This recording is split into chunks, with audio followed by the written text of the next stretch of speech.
So let's talk a little bit about self-esteem.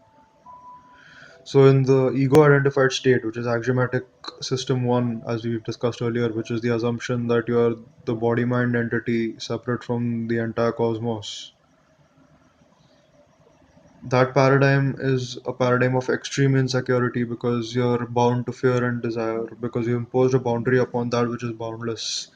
And this boundary is subject to aggrandizement and diminishment, due to which you suffer the duality of desire for aggrandizement and fear of diminishment, basically. So,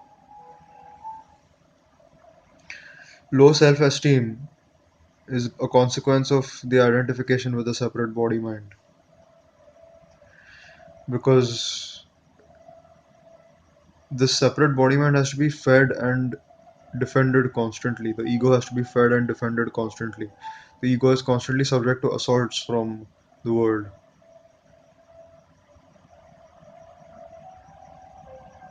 and therefore, the self concept generated by the ego is very fragile at best. An innocent remark made by somebody which even pinches the ego a little bit, pokes the ego a little bit, will create explosions of anger.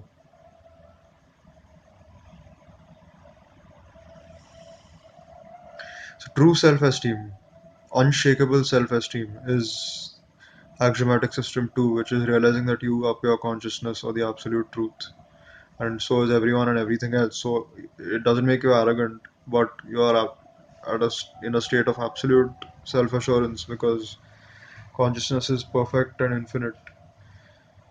Therefore, is the destroyer of fear and desire, because that which is perfect leaves nothing to be desired, and that which is infinite and eternal, indestructible,